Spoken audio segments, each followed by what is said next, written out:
course, another one of the complaints from the weekend with all of those marches was that Australia is being changed without our consent. Well, that problem's happening in the UK as well, with a new report finding that the British countryside is, well, too British. Have a look at this headline. Overwhelmingly white countryside needs more halal food, report claims. Now, as you would appreciate, this report comes from a university. Where else would it come from? A Centre for Hate Studies has found that people of ethnic backgrounds feel discomfort in the British countryside because it's too white. They suffer a psychological burden trying to navigate white spaces, whatever that means, and that they find the traditional pub culture in the British countryside to be exclusionary.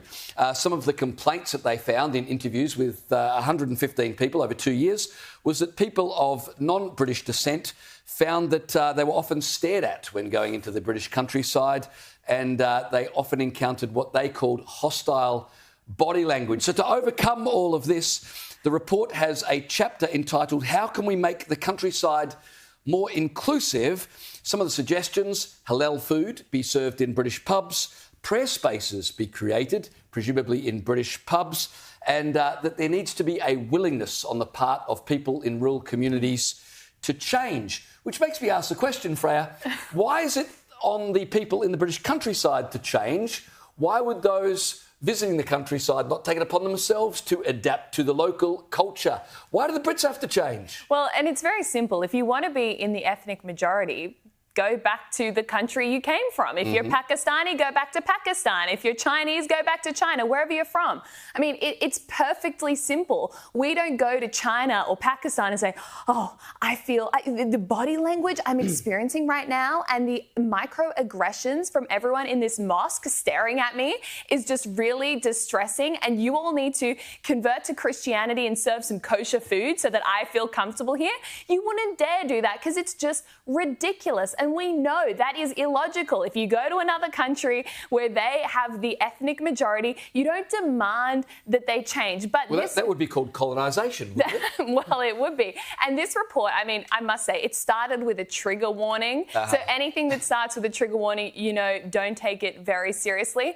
And someone speaking on behalf of the rural community in the UK, they criticised this and said there's actually no data to support that rural England is any more racist than anywhere else in the country. And the whole report was based on a bunch of interviews, not even data, nothing concrete. This is just a waste. The only thing this report is good for is toilet paper. Well, if you can't find racism, you have to invent racism, don't you? I mean, 3 points. One, the University of Leicester's Centre for Hate Studies. This makes me hate studies. So, yes, you've got that one right. Well done.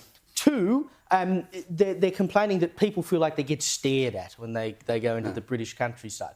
Well, I mean, it is human nature to take notice of something that seems out of the ordinary. Now, look, if you're walking around London, seeing a Muslim person is not out of the ordinary, but maybe it is if you're walking around the Cotswolds. And so you go, oh, look, it's a Middle Eastern person. It's not because they hate you. It's just because they haven't seen that many of you around recently. Of course they're going to stare. It's like seeing a hot chick in Newtown. There's not that many of them around, so of course you're going to take notice of it. And third is this business about the pub, right? Oh, they think the pub culture is exclusionary.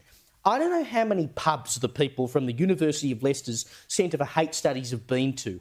I'm going to guess not that many, because they probably get booed out of a pub for being boring and wanting to talk about the rubbish that they come up with in their academic life.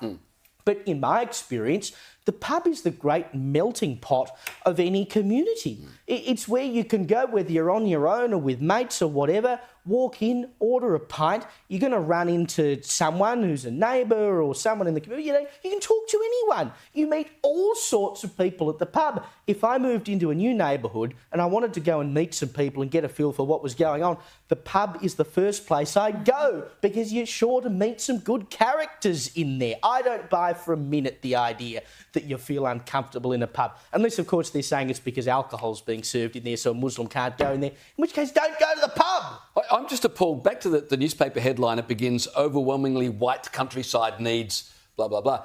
It's almost like overwhelmingly white is a charge. Well, yes.